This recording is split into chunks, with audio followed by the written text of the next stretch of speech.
Hey everyone, here's a very quick video to show off my new amplifier, which I'm very excited about. This is the Hartke TX600, weighing in at £7, which I think is about 3.5 kilos.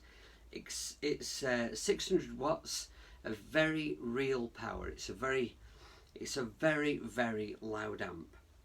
Now in this video I'm not going to be playing through this amp. I'm not going to, because I think the very notion that you can demonstrate an amplifier on YouTube is a kind of a flawed idea.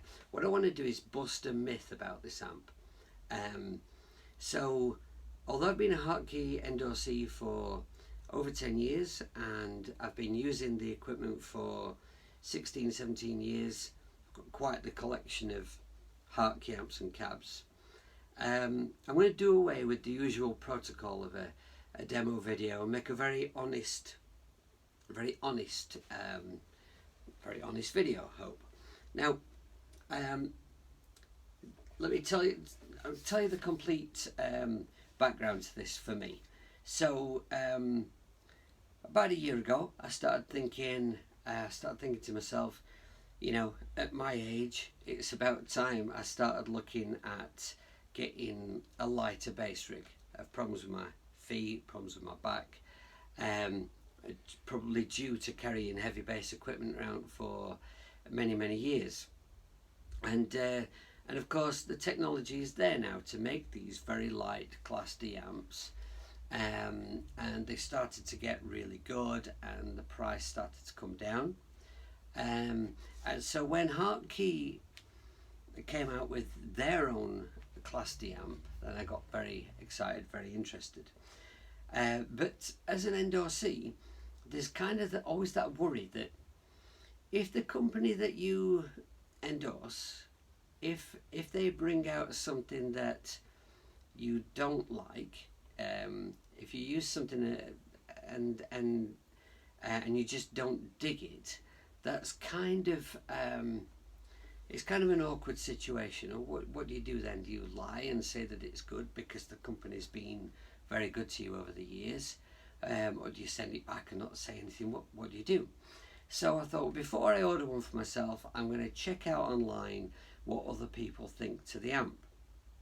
And what I found was a little bit worrying. There were quite a lot of people saying that they'd bought the amp and that all the features on it were fantastic and it sounded great, but that it just wasn't loud, that it wasn't loud enough for a full band gig. Well, that's it's simply not true. I hesitated getting one myself for that very reason, and then I found a guy online. That sounds really terrible. I found a guy online. I found a guy, another Hartke fan, who'd bought himself one, and he was insisting that it was very loud and that people were just using it wrong. So I took the plunge and I got one. And in all the years that I've been buying gear, it's one of the best things I've ever done. So I'm going to explain how to use this amplifier properly. Now, on most amplifiers, you'll see a master volume, and on many, a gain control. Now, very often, gain is kind of like a way of dialing in some front end overdrive. So you kind of dial in how much dirt you want to taste, and usually for a bass player that means dialing in a little, because if you wanted an extreme amount of overdrive on the front end, you'd probably achieve that with a pedal. That would probably be the best way to do it, because most bass players don't want loads of overdrive on all the time, right? So the typical way to use that would be dial in a little bit of dirt and then crank the master. But this amp simply doesn't work like that. This is a clean amp. And the best thing to use, actually, if you do want some dirt at the front end, is to use a Hartke bass attack pedal. So what you do with this amp is you plug your bass in, you make some racket with your bass, and you crank the gain up until you see the lights around the gain lighting up to tell you that it's peaking, and when it peaks you knock it back a bit. But there's loads of headroom on this. I've found that with most of my basses, you can't, and some of them have got very loud pickups in them, you can't actually make it peak at all. So the first gig I used this on, I didn't have time to try it out and test it before, so I was very unsure about it, so I took another amp head with me, just in case I didn't like it, you know. I feel quite embarrassed to say that now.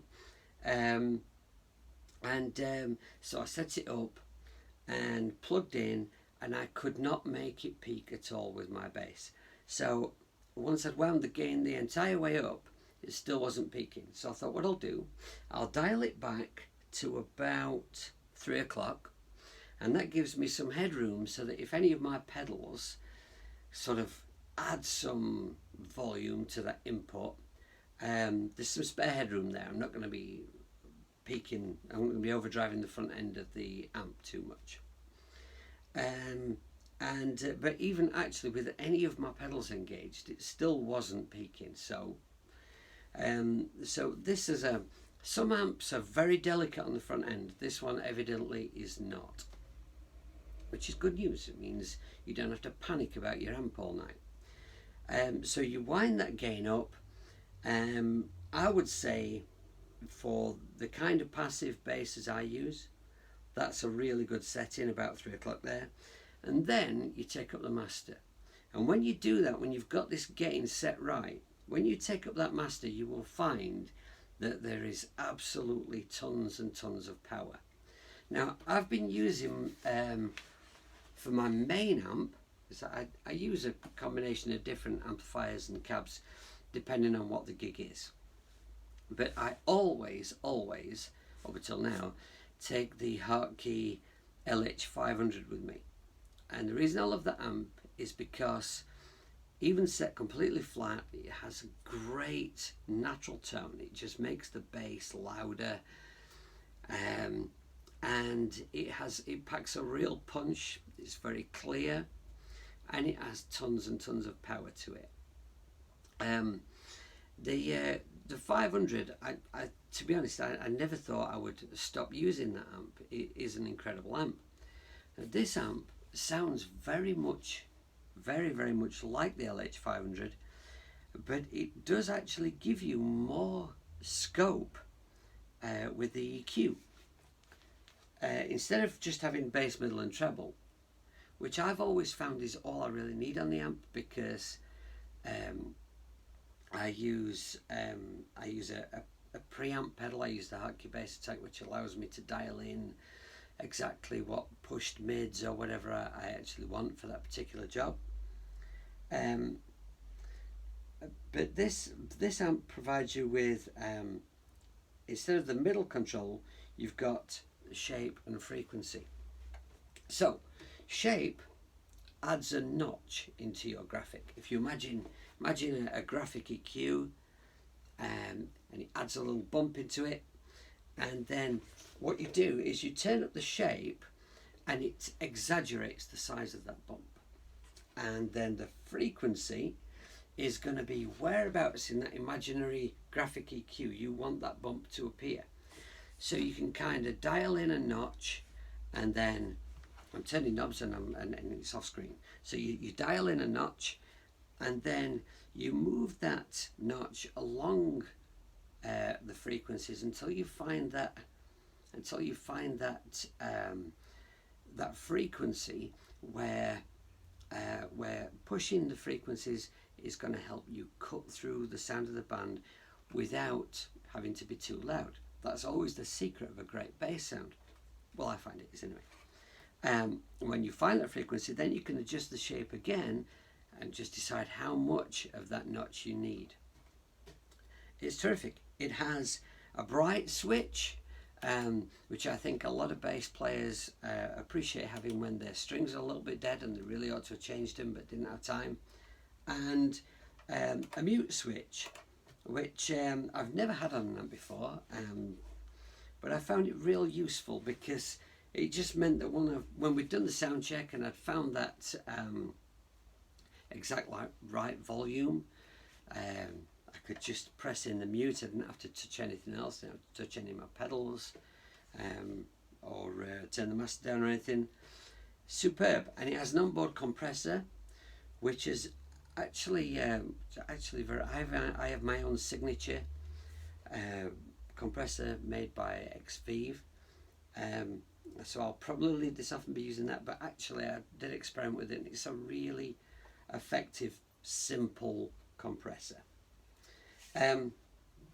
So this is a genuinely very powerful, extremely light amplifier, and if you're looking for that, if you're looking to make that change, you know, that, oh, I love the sound of my amp, but you know, it's really heavy, it's breaking my back, then I really strongly suggest you try this one out.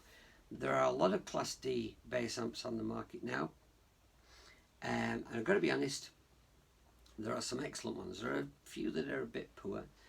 There are some excellent ones. There are some very feature-packed ones, and what I'll say about that is, I'm not going to be, you know, an arse and say, and this is the very best one, this is the one you need to buy. But I definitely think you should try this one. You should check this one out, and don't listen to those people online who are saying it's not very loud, because it truly is. It may not be that this is the best one for your requirement, but try this one out. Yeah, what I was going to say is, what I've learned about Class D amps is that, like many other things I believe on the market, if you go for the most expensive one because you presume that, well, the most expensive one must be the best one, you'd be very wrong. I'm not going to slate any other companies or say anything bad about any other companies by name. But I believe that to be very much the case. So the Hartke TX600, ridiculously light. I was actually thinking about getting my my son, who's just turned 4, to hold the amp for me, and maybe do a photograph of this, you know, little kid holding the 600 watt bass head. But you know, I'm just not sure I could trust the little bugger with it. So I didn't do that. Hartke TX600. Check one out. I think you'll be very impressed.